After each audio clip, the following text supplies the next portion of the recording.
Bonjour! Aujourd'hui, j'ai reçu Chloé Gaumont pour une deuxième fois. La première fois, elle était venue nous parler des crises chez nos enfants. Aujourd'hui, elle est venue nous parler de comment désamorcer, comment prévenir ces crises-là.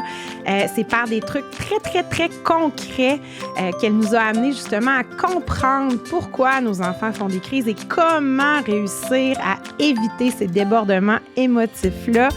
C'est un sujet qui nous arrive tous comme parents. Alors, j'espère que cette discussion-là va vous être précieuse et va vous aider dans votre quotidien.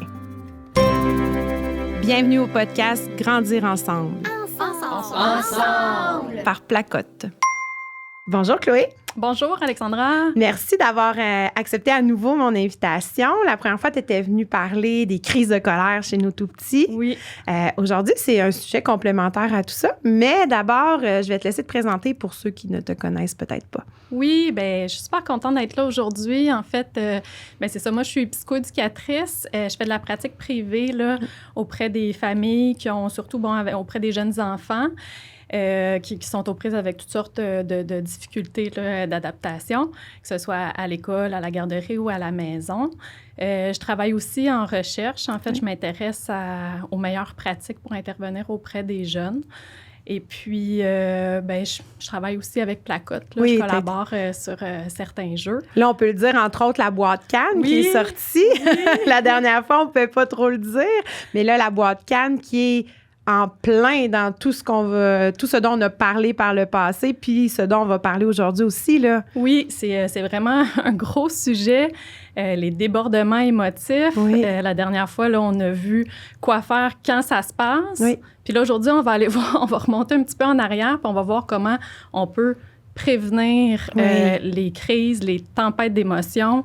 À long terme avant la crise, qu'est-ce qu'on peut installer, mais aussi quelques jours ou heures avant ou juste quelques secondes avant, il y a encore des choses qu'on peut faire là, pour aider l'enfant là, dans cette tempête-là, ce gros tumulte d'émotions. Oui, parce que comme on avait mentionné la première fois que je t'ai reçue ici, c'est déstabilisant pour un parent de voir son enfant comme complètement éclaté, là, puis de pas trop savoir quoi faire, puis tout ça. Ça, on a traité ça, là, de comment intervenir, comment réagir et tout ça. Mais effectivement, s'il y a des trucs, des choses à mettre en place avant pour essayer de diminuer ou peut-être même annuler la crise, on est prenant. Allons-y, lançons-nous, parce que c'est pas évident, là. Non, les crises, c'est vraiment dérangeant. Hein? Ça nous interpelle dans notre rôle de parents. On voudrait donc que nos enfants, là, par empathie, aient pas à traverser ça, parce qu'on le voit, là, qu'ils sont en détresse. C'est dérangeant aussi parce que ça se passe jamais au moment où on aurait le temps de le gérer, à l'endroit où on a envie que ça se passe. Oui, dans l'entrée avec une botte de mise, puis là, ça éclate, là, c'est ça. Ou dans les lieux publics, hein, puis là, c'est un peu confrontant. Donc, on voudrait pouvoir les éviter. Ce qu'il faut savoir, c'est que c'est vraiment une étape normale du développement de l'enfant. C'est lié à toutes sortes de choses. C'est lié au développement émotif. L'enfant... En fait, c'est sain. Hein? Il apprend à s'exprimer, il apprend à s'affirmer aussi, il apprend à interagir avec les autres, comment faire comprendre aux autres son besoin de façon de mieux en mieux adaptée avec le temps. Là, on y reviendra tantôt. Mais c'est un peu un passage obligé. Hein? Il y a des enfants qui en vivent plus que d'autres. Il y en a d'autres qui vivent ça autrement. Mais on ne peut pas passer à côté. Sauf qu'il y a beaucoup de choses qu'on peut faire, là, bonne nouvelle, pour les prévenir. Comme je disais tantôt, là, des choses qu'on peut installer longtemps d'avance ou des petits trucs qu'on peut faire là, dans le quotidien. Oui. Donc, allons-y. Tu as dit, on peut prévenir à long terme aussi. Commençons par ça, peut-être. Qu'est-ce qu'on peut faire? Qu'est-ce qu'on peut mettre en place pour que le climat, l'environnement de l'enfant soit le plus adapté possible pour l'accompagner là-dedans, finalement? Oui. Bien, en fait, tu sais, pour voir un peu à quel moment on peut intervenir puis sur quoi on peut intervenir, c'est important de comprendre c'est quoi une crise. OK, allons-y. Si on regarde les étapes, la crise, là, avant même le déclencheur, on a un terrain propice à la crise. Ça peut nous aider aussi, là, en tant qu'adulte, de penser à un moment où est-ce qu'on a eu nous-mêmes un débordement émotif, là, puis c'est pas juste le déclencheur qui a fait que on a explosé, par exemple. Il y a bien des choses qui étaient là avant. Il y a un terrain propice, il y a un contexte, il y a de la fatigue accumulée, il y a un stresseur au travail, là, dans le cas d'un adulte, par exemple, ou peut-être un stresseur, un conflit à l'école pour l'enfant ou à la garderie ou avec la fratrie. Il y a un terrain propice, il y a des facteurs précipitants, des facteurs contribuants. Fait que c'est tous des éléments là, dans le quotidien. On est pris dans le trafic.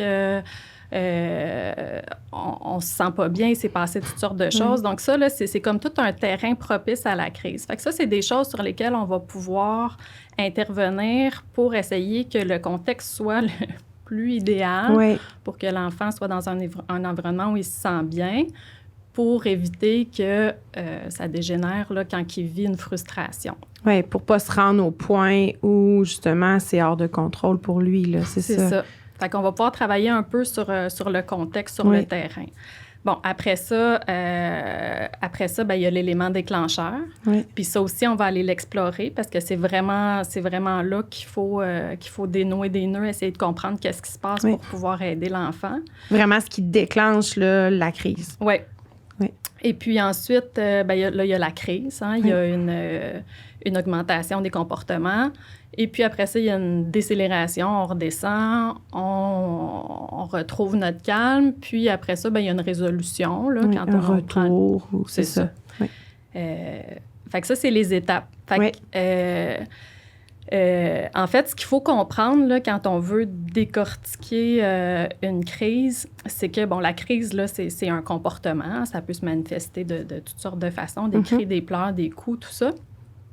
Mais derrière chaque comportement, là, puis ça, on l'avait vu dans l'autre capsule, mais j'y reviens parce que c'est vraiment comme une équation là, qu'il faut bien saisir. Derrière chaque comportement, il y a une émotion. Puis derrière chaque émotion, il y a un besoin. C'est quand on commence à s'intéresser au besoin, qui est la cause, plutôt qu'au comportement, qui est plutôt le symptôme, que là, ben on peut trouver des pistes. Agir, OK. Donc, c'est de décortiquer, j'imagine, avec notre enfant, de voir c'est quand ça arrive, de voir qu'est-ce qui le déclenche. Parce qu'on le sait, là, il y a comme des patterns qui s'installent. On le sait quand notre enfant, là, il y a des moments dans la journée. Le retour de l'école, par exemple, pour les petites maternelles, là, je sais que ces temps-ci, c'est difficile. Là. Les retours de l'école sont fatigués, puis ils n'ont pas vu leurs parents toute la journée. Il y a beaucoup de choses qui font que au retour de l'école, c'est explosif. Pour les petites maternelles, souvent à ce temps-ci, là, octobre, novembre, là, c'est difficile. Donc là, si je comprends bien, on essaie de voir finalement comment ça se passe pour notre enfant. Oui, on essaie de rester sensible. On se transforme un peu en détective. On peut faire un brainstorm avec notre conjointe pour essayer de comprendre qu'est-ce qui se passe. Fait que, tu sais, de vraiment dire, OK, c'est quoi son besoin? C'est quoi qu'il me dit? Ben c'est là qu'on va avoir une prise. Fait que, tu sais, le parent, c'est vraiment la personne la mieux placée pour comprendre son enfant. Et puis là, on commence à essayer d'observer, en fait. On peut même se faire un calendrier. Là, je l'ai déjà fait avec des gens pour dire, bon, OK, à quel moment ça se passe? Est-ce que les crises, là, bon, si l'enfant en fait plusieurs par jour, est-ce que c'est plus le matin? Est-ce que c'est plus au retour de la garderie, de l'école? Est-ce que c'est au coucher? Est-ce que c'est les routines? Donc, c'est à quel moment de la journée? Ça va nous donner un premier indice sur quel type de besoin là, auquel on essaie de répondre par ces comportements-là. Ensuite, on peut regarder dans quel contexte ça se passe. Est-ce que c'est plus justement à l'extérieur de la maison ou est-ce que c'est plus à la maison? Est-ce que c'est dans un moment où est-ce qu'il y a beaucoup d'agitation autour des repas ou quand il y a des jeux avec la fratrie, avec les amis, est-ce que c'est là qu'il y a des crises? Fait que là, on peut identifier, c'est quoi l'enjeu ici? Le contexte. Puis là, on y va, là, on reste sensible aux caractéristiques de notre enfant. Puis, c'est ça, donc on regarde vraiment, là, c'est quoi qui se répète dans le temps Puis, au fil du temps, bien, on commence à se faire une petite idée. Puis là, on va savoir un peu sur quoi on peut intervenir. Sur quoi on a du pouvoir pour aider, dans le fond. Oui. OK. Ouais. Puis, par exemple, tu sais, c'est ça. Là, par exemple, je vois que mon enfant, lui, c'est toujours au retour de la garderie, au retour de l'école. Ça explose, là. C'est explosif. Qu'est-ce qui peut expliquer ça? Tu sais, oui, il y a la fatigue, mais j'imagine qu'il y a une tonne d'autres choses qui peut expliquer pourquoi mon enfant, à ce moment-là précis, il explose. Oui, bien, en fait, on peut faire le tour là, des besoins de l'enfant. Oui. Avec des exemples, là, ça peut nous aider à allumer des lumières. Là. Par exemple, les besoins physiologiques, besoins de base, que ce soit la fatigue, donc le besoin de repos, besoin de sommeil, que ce soit la faim, hein, l'alimentation, la faim, la soif, tout ce qu'on ressent physiologiquement. Là. Quand on a chaud, hein, des journées très chaudes, l'été, à un moment donné, on ne supporte plus. Quand on a froid, quand on a mal au ventre, hein, si on couvre un rhume, quelque chose, on se sent moins bien, on est plus vulnérable à avoir des débordements. Puis au niveau de l'énergie aussi, hein, des enfants qui ont... Il y a eu une journée pluvieuse, ils ne sont pas sortis dehors à la garderie. Oh, là, on a un peu plus d'énergie, on a un trop-plein, puis des fois, on ne sait pas comment le faire sortir, puis ça peut sortir en débordement émotif. Donc ça, c'est tous des besoins physiologiques là, qu'il faut se questionner. Il y a des enfants que on ne se rend pas compte, mais... l'alimentation, quand ils ont faim, là, ils peuvent être très, très, très... avoir la mèche courte, là. Oui, ça me fait penser à l'annonce de barre de chocolat, là, t'es pas toi quand t'as faim, mais c'est exactement ça, là. Puis moi, je sais, personnellement, je suis comme ça, là. Si j'ai faim, je deviens insupportable et je le sais, mais les enfants aussi. Oui. C'est ça. C'est la même chose. Fait que, tu sais, c'est vraiment de penser comme, c'est vrai, l'autre fois au parc, là, quand il s'est passé tel truc, on avait oublié la collation. Oui. Puis en arrivant à la maison, le souper n'était pas prêt. Puis, tu sais, donc, il y avait moins déjeuner, c'est ça. On peut faire des liens. Même chose pour le sommeil. Oui, là, il y a eu le changement d'heure, il y a eu l'Halloween. Il y a des choses, il y a des contextes. À Noël, je sais que c'est souvent... on aimerait ça que ce soit doux, que ce soit calme, mais il y a tellement de chamboulements dans l'horaire que là, on mange à des heures bizarres, on se couche à des heures bizarres.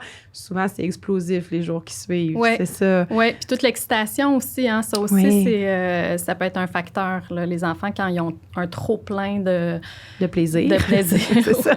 C'est difficile à gérer, là. C'est ça, puis pourtant, on se dit, mais oui, mais c'était plaisant, pourquoi là? Mais c'est vraiment un trop-plein émotif, finalement. Une fois qu'on comprend c'est quoi la crise, ben c'est vraiment un débordement, mais ça peut être un débordement de joie aussi qui mène à un meltdown, là, une crise, finalement. Tout à fait. Puis là, ben on tombe en fait dans les besoins plus psychologiques. On a vu les besoins plus physiologiques, là, tout ce qui se passe dans le corps. Maintenant, puis c'est intimement lié aussi, mais les besoins psychologiques, bon, ben le principal, hein, le besoin d'être aimé, qui est en lien avec le besoin relationnel, qu'on peut appeler des fois le besoin d'attention, hein, quand nos enfants font des comportements qu'on ne souhaiterait pas qu'ils fassent. Comme quand on parle au téléphone, par exemple. C'est aussitôt qu'on parle au téléphone, si on est dans notre maison avec nos enfants, il y a un enfant qui va venir qui va nous parler, qui va nous déranger au téléphone. Combien de fois on parle avec un parent, puis « Attends, je parle au téléphone! » Oui. Ça arrive souvent, là. C'est vraiment un bon exemple. C'est ça. C'est ça. Puis, tu sais, ça, en fait, tu sais, il y a une image là, qui peut aider à comprendre là, l'enfant. Là, c'est comme s'il y avait un petit sac à dos, là, puis que chaque jour, il fallait qu'on remplisse son petit sac à dos d'amour. Là, pas juste de câlins, mais aussi de temps, d'attention, d'écouter ce qu'il nous raconte, de prendre le temps de s'asseoir avec lui pour regarder un livre, faire un jeu. Puis, tu sais, je suis extrêmement consciente que c'est difficile de rentrer ça dans le quotidien. Des fois, là, au retour de l'école ou de la garderie, de prendre le temps de prendre 5 minutes avec l'enfant, s'asseoir, puis faire un petit jeu, faire une petite activité. Sauf que, encore là, on est en prévention. Fait que si on prend ce petit moment-là auprès de notre enfant qui a besoin de ça, bien, en fait, on prévient un 15 minutes à gérer une crise plus tard, tu sais. Fait qu'en fait, on économise. C'est ça. Puis, tu sais, c'est propre à chaque enfant aussi. Là, l'enfant qui bardasse quand il rentre de la garderie, C'est pas une recette miracle pour tout le monde de dire assis-toi avec, prends 5 minutes, puis après ça va bien aller. Lui, il a peut-être besoin d'être seul. Peut-être qu'il a faim, comme on disait tantôt. Peut-être qu'il a besoin d'aller courir. S'il peut pas sortir dehors, peut-être qu'il peut aller jouer dans un endroit de la maison où est-ce qu'il peut jouer de façon un peu plus active. Peut-être qu'il a besoin de passer du temps avec papa-maman. Donc, tu sais, c'est vraiment, là, comme on disait tantôt, d'observer notre enfant, de faire confiance à ce qu'on connaît de lui, se faire confiance comme parent, puis essayer là, de dénouer c'est quoi son besoin. Puis on peut installer, tu sais, transformer la routine. Si c'est au retour de l'école que ça se passe ou le matin, transformer la routine en fonction du besoin qu'on aura identifié, puis voir si ça a un impact, faire des adaptations, là. Donc, prendre un petit moment ou pas, dépendamment du besoin de l'enfant, c'est ça. C'est intéressant, ça, parce que souvent, comme parents, justement, tu l'as dit, les enfants arrivent de l'école ou de la garderie, on se met dans le souper, dans les devoirs, tu sais, peu importe, puis on oublie comme... C'est un peu aussi... On oublie ce moment-là que, des fois, on a juste besoin de prendre 2 minutes pour écouter ce que l'enfant a à nous dire sans faire autre chose, puis là, boum, on est tranquille pour faire le souper, par exemple. Ouais. Puis ça me fait penser aussi à l'heure du dodo. Les enfants qui se lèvent et qui se relèvent et qui se relèvent, puis que ça finit en crise parce que là, le parent, à un moment donné, on apprécie nos soirées aussi. Une fois les enfants couchés, on va l'avouer. Mais il y a ce moment-là aussi qui peut être prévenu, j'imagine, par passer un petit 5 minutes seul avec notre enfant, lire une histoire, lui gratter le dos, lui chanter une chanson, peu importe ce que notre enfant aime. Puis j'imagine aussi que, pas à tout coup, mais ça doit pouvoir aider aussi ce moment-là. Oui, c'est ça. Tout à fait. Puis c'est ça, tu sais, c'est vraiment de remplir son petit sac à dos. Puis en principe, quand son petit sac à dos d'affection, d'amour et d'attention est rempli, bien, le reste va couler un petit peu mieux. Puis là, ton exemple du dodo, bien, en fait, ça m'amène à parler aussi du besoin de sécurité, qui est majeur chez les enfants. Puis ça s'exprime de toutes sortes de façons. Les enfants ont besoin de se sentir sécurisés. Ça, ils vivent à travers un lien avec un parent, un adulte significatif, qui est un lien de confiance. Ils savent qu'ils sont respectés, que ce parent-là est capable de m'accueillir quand je vis des choses difficiles. Fait que ça va le sécuriser.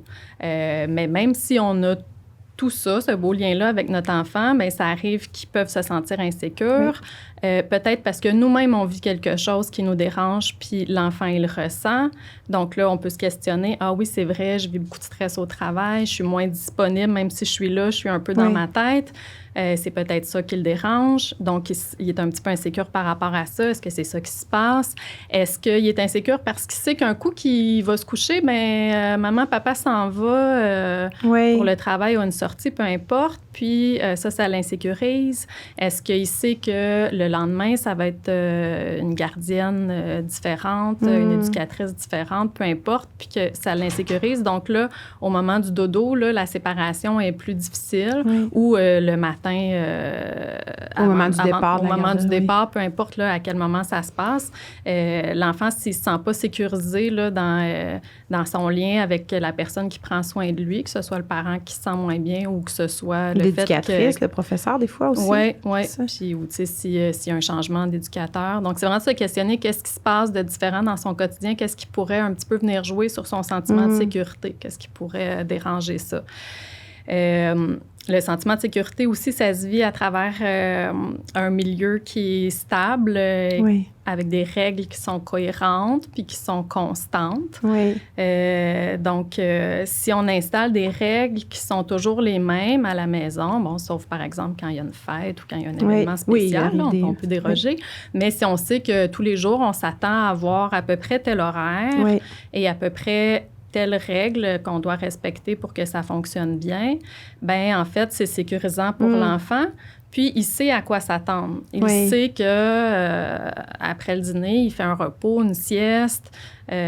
Donc, s'il demande d'aller au parc, puis qu'on lui dit c'est l'heure du repos, bien là, il n'y aura pas de souci. C'est ça. On a fait un épisode justement avec Mélanie Bilodeau à propos de ça, les règles, l'importance justement d'avoir des règles à la maison constantes. Puis elle a parlé aussi de règles. Tantôt, tu as dit, tu sais, s'il y a un événement spécial, tout ça, c'est les règles plus souples.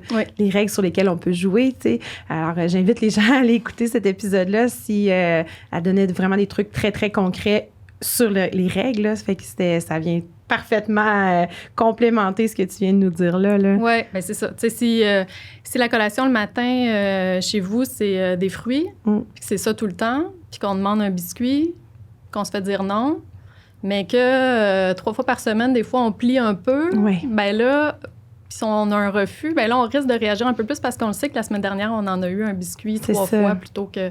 Donc, mais si on sait que c'est tout le temps un fruit, là, sauf dans les occasions spéciales, bien là, on va pas trop essayer de déroger là, de la règle.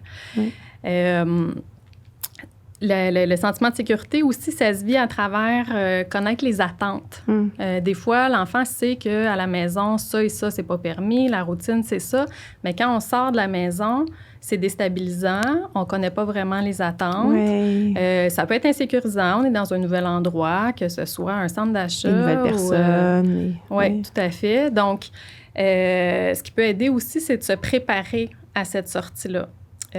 On peut le faire en expliquant à l'enfant qu'est-ce qui va se passer, mais il faut se rappeler que les enfants, leur capacité d'attention puis de compréhension à 4-5 ans est pas très grande comme pour un enfant plus vieux ou comme pour un adulte. Donc, de se lancer dans des grandes explications, des fois, on les perd. Fait qu'on peut nommer nos attentes, dire, ben là, on s'en va à l'épicerie. Ton rôle, c'est d'aller chercher les bananes, nanana. Puis, j'aimerais que tu me suives puis que tu tiennes tout le temps le panier, par exemple. Ça peut être assez simple parce que c'est une activité qu'on fait souvent. Mais si, par exemple, là, on a besoin d'aller faire une activité qu'on soupçonne qu'il pourrait y avoir des enjeux, par exemple, aller acheter un cadeau à la cousine au magasin de jouets. Je vis ça présentement, les cadeaux de fête d'amis où je vais avec l'enfant et oui, je me reconnais. Bien là, à ce moment-là, on se prépare, puis on va chercher la collaboration de l'enfant. On peut même le jouer, faire un genre de petite mise en scène. On peut se déguiser, prendre des accessoires. C'est pas tous les parents qui aiment ça, faire ça, mais les enfants, ils embarquent là-dedans à pieds joints. Donc, c'est de dire, OK, bien là, on fait semblant qu'on s'en va au magasin. Moi, je vais jouer le caissier. Toi, tu vas jouer... moi, je vais jouer le papa. Toi, puis là, on peut inverser les rôles. Les enfants, ils adorent ça. Puis là, c'est de dire, OK, bien là, on s'en va chercher quoi? C'est quoi le jouet qu'on va chercher?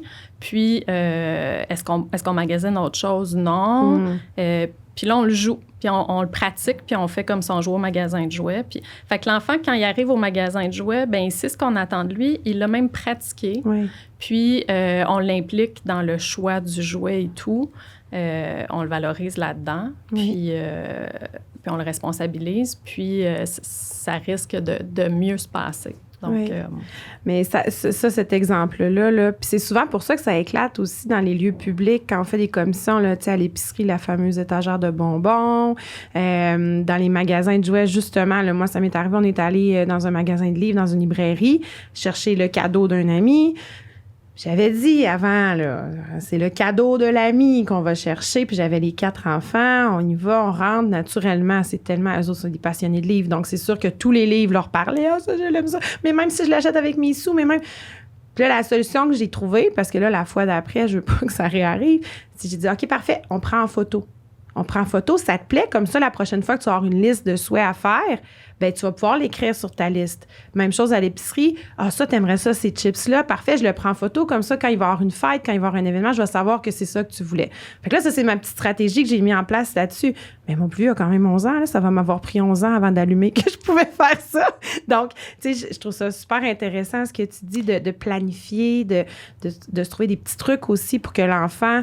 Parce qu'il exprime quand même ses goûts à travers tout ça, puis ses besoins. Tu sais, moi, dire « je veux ce livre-là », je sais que c'est parce qu'il aime lire, puis j'aimerais ça dire oui. Tu sais, mais on peut pas dire oui tout le temps non plus.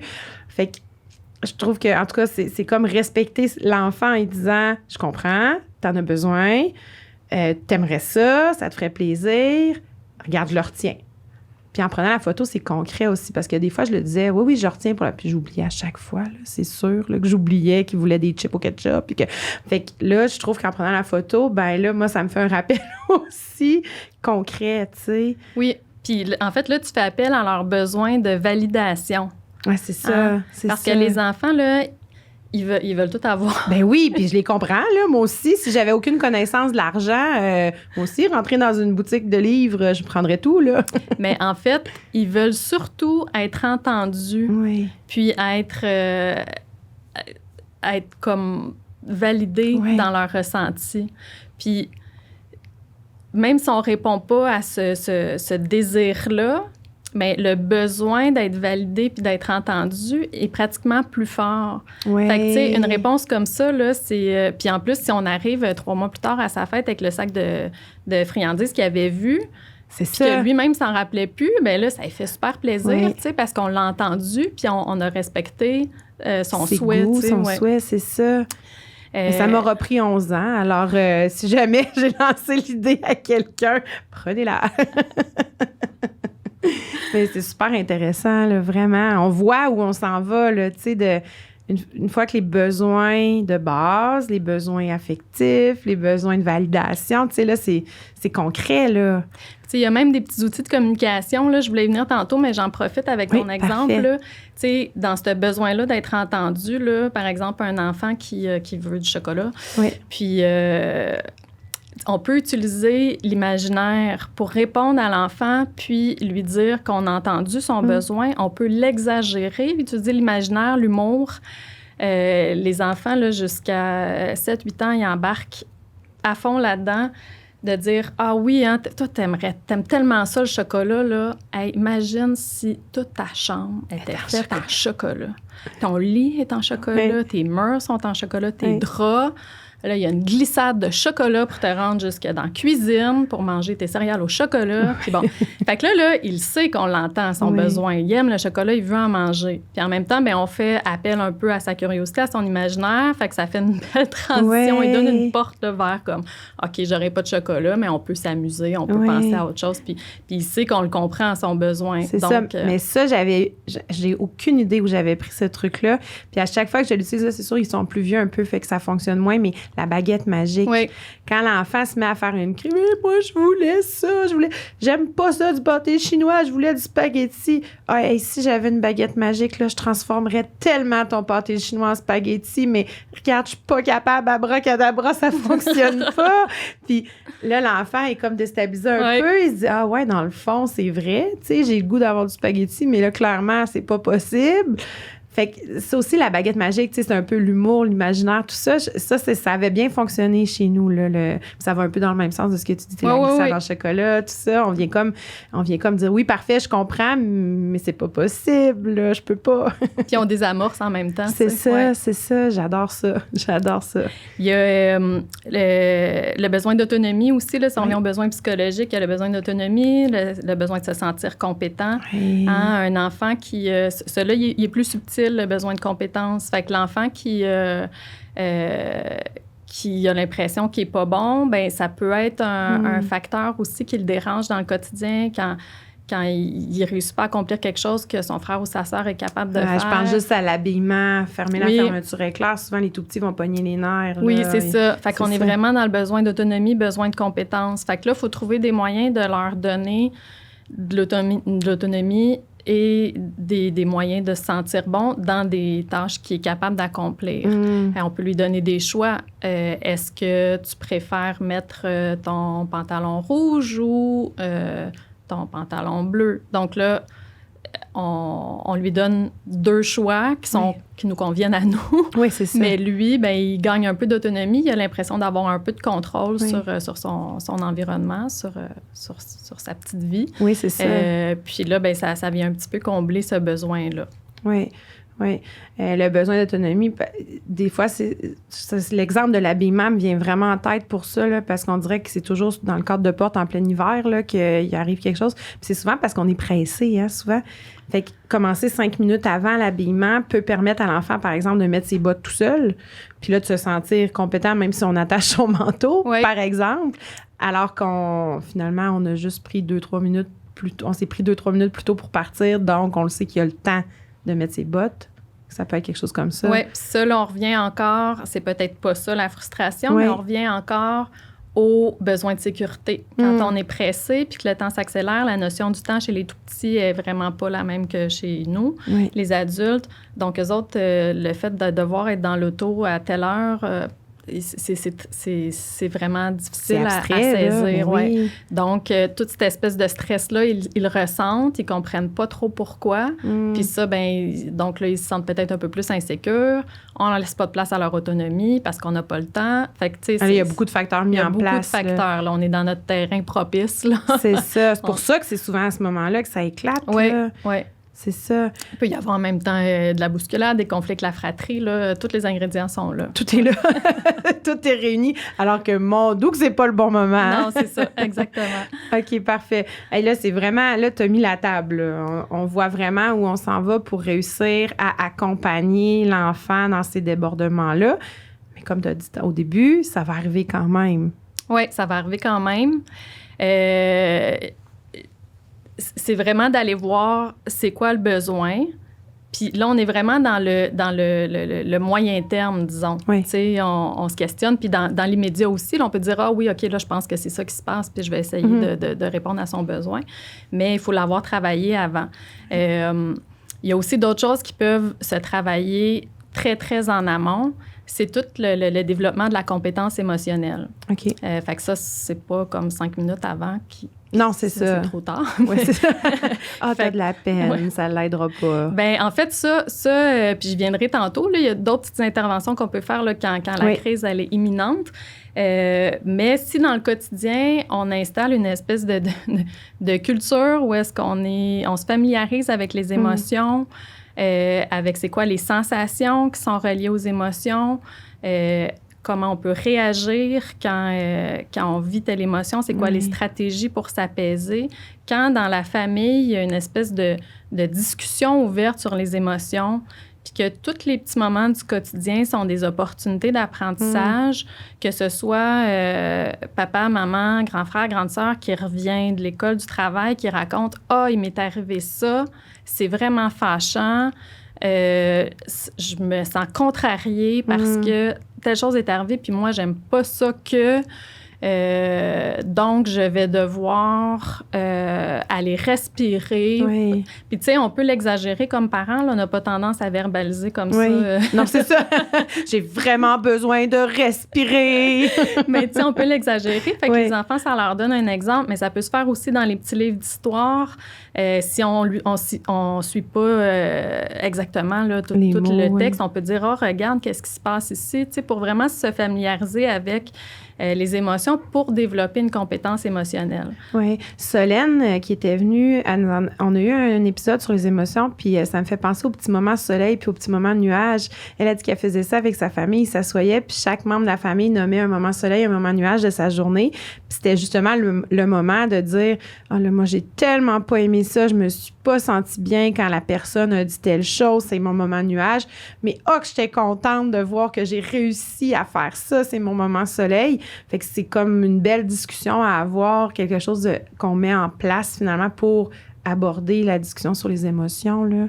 Oui. Tu sais, c'est vraiment en fait, dans notre équation de tantôt, là, si je reviens à c'est quoi qu'il y a derrière le comportement puis derrière l'émotion, bon, c'est le besoin. Donc, on a besoin qui génère une émotion, qui génère un comportement.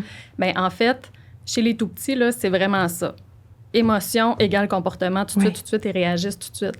Mais en vieillissant, en développant la compétence émotionnelle à travers les interactions avec les gens qui l'entourent, les différents apprentissages, bien, il y a comme l'espèce entre émotion puis comportement, il va y avoir une espèce d'autorégulation qui va s'installer puis qui va comme permettre que le comportement soit de plus en plus adapté. Oui, au lieu de frapper, te retirer dans ta chambre puis crier dans ton oreiller. Ou frapper dans ton oreiller, c'est ça.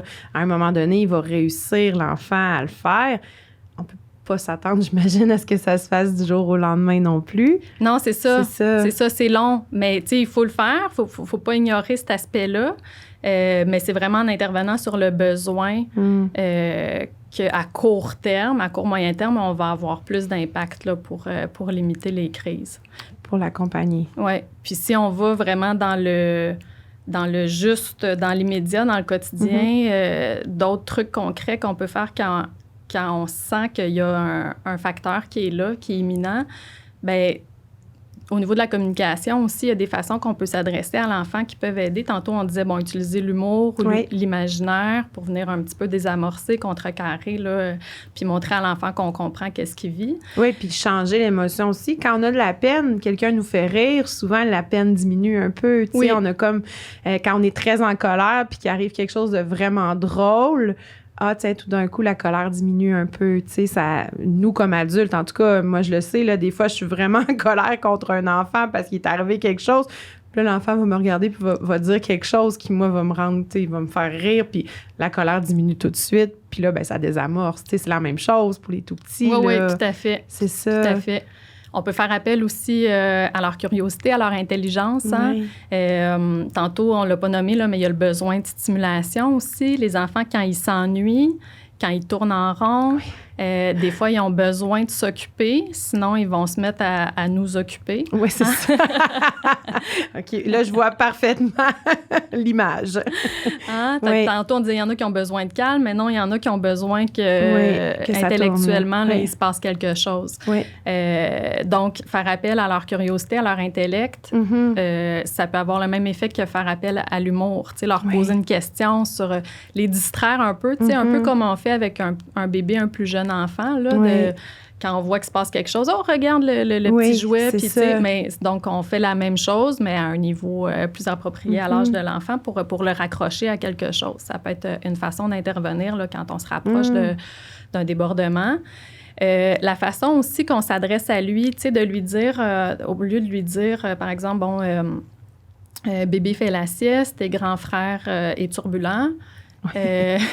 Si on lui dit arrête de crier, tout de suite, il se sent comme un petit peu saisi. Ça peut le rendre insécure, puis ça peut envenimer un petit peu la situation. Puis il entend crier, lui, dans notre consigne.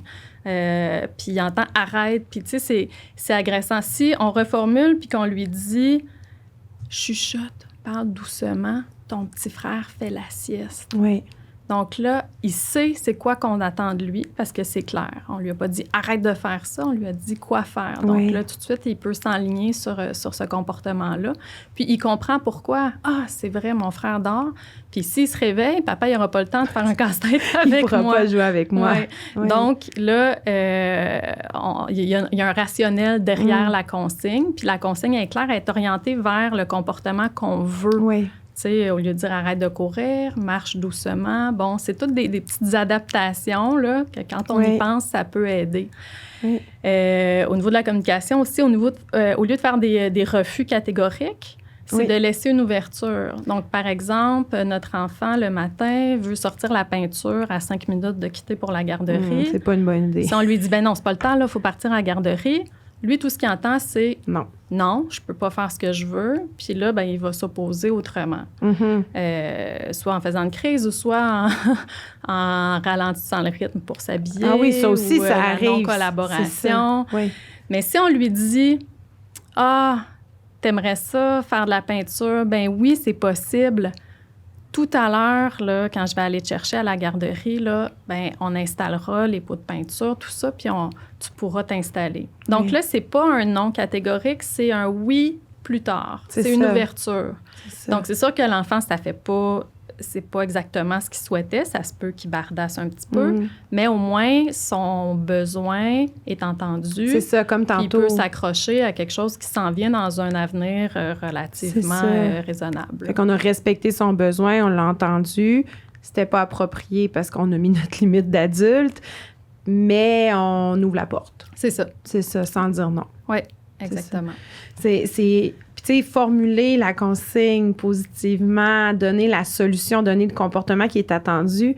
Moi, ça me fait penser à mon cours de sauveteur quand j'étais jeune. Là. Il nous disait, faut pas dire « cours pas sur le bord de la piscine », tu dis « marche sur le bord de la piscine ». Tu sais, c'est exactement ça, finalement. Parce que « cours pas », on entend « cours ».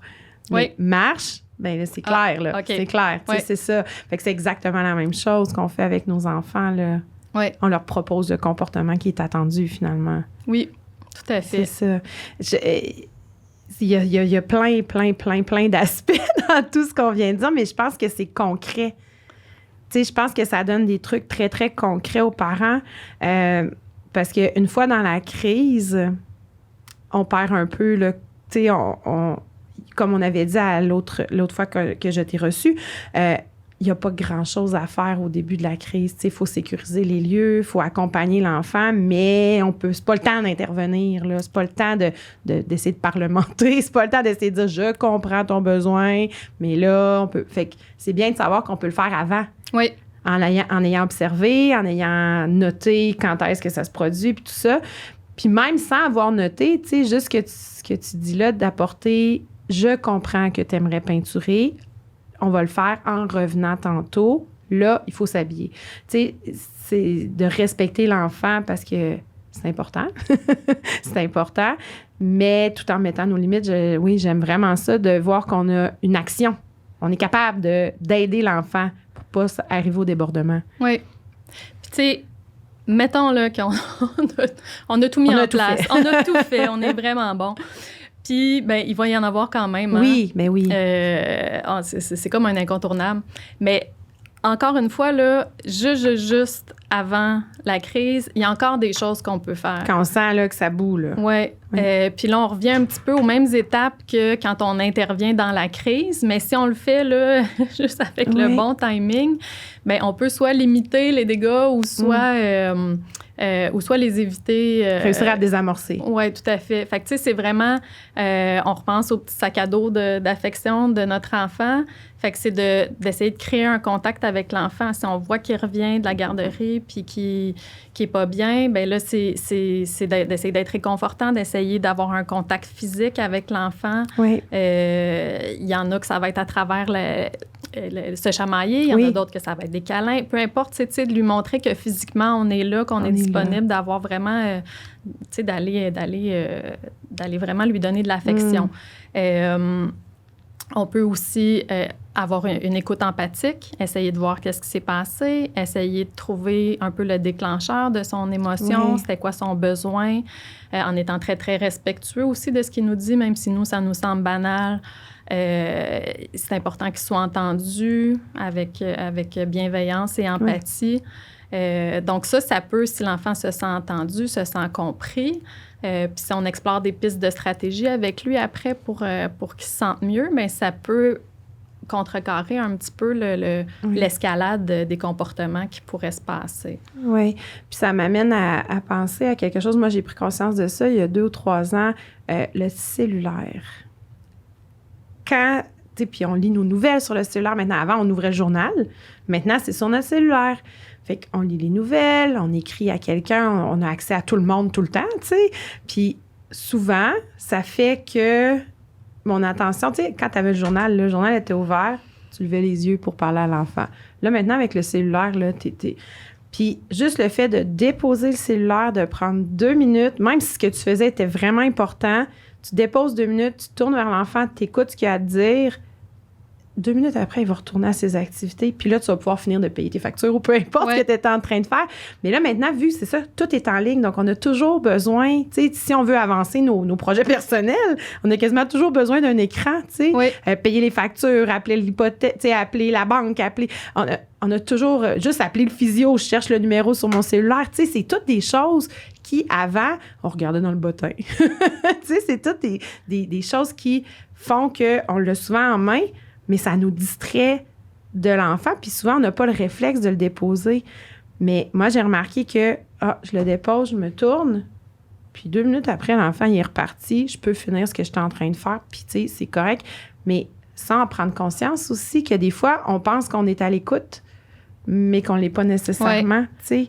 On pense, ben oui, mais là, je t'ai écouté tantôt, mais oui, mais tu sais, oui, tu me l'as déjà raconté. Ben non, parce que tu n'écoutais pas, tu sais, c'est ça aussi, là, maintenant, j'essaie de faire plus attention à ça, du moins, mais c'est quelque chose aussi qui est important, je pense, de prendre conscience. Ah oui, ça met vraiment un écran dans l'échange entre l'enfant et nous, là. Même si on a l'impression d'écouter, on est comme... Eh bien, Chloé, merci. Merci. Bien, ça m'a fait plaisir. Je trouve que ça vient compléter comme le premier épisode qu'on a fait ensemble. Puis encore une fois, c'était du concret. Oui, tu sais, faut vraiment se dire, en fait, là, si je peux dire ça en terminant, c'est que, tu sais, si on n'adresse pas l'émotion puis le besoin qui est en arrière, et si on essaye de taire l'émotion, tu sais, de dire non, ça pleure va, pas, c'est pas si grave. Si on essaie d'arrêter le comportement en disant arrête de faire ça, arrête de bardasser, bien, en fait, c'est le besoin qu'on tait. Puis le besoin, lui, il reste là, puis il va s'exprimer autrement, d'une autre façon. Plus tard, on fait juste décaler le problème. Oui. Fait qu'il faut vraiment revenir aux besoins de notre enfant, puis essayer de comprendre ce qui se passe pour l'aider à développer sa compétence émotionnelle qui est tellement précieuse. Pour plus tard. Oui. Merci. Merci beaucoup.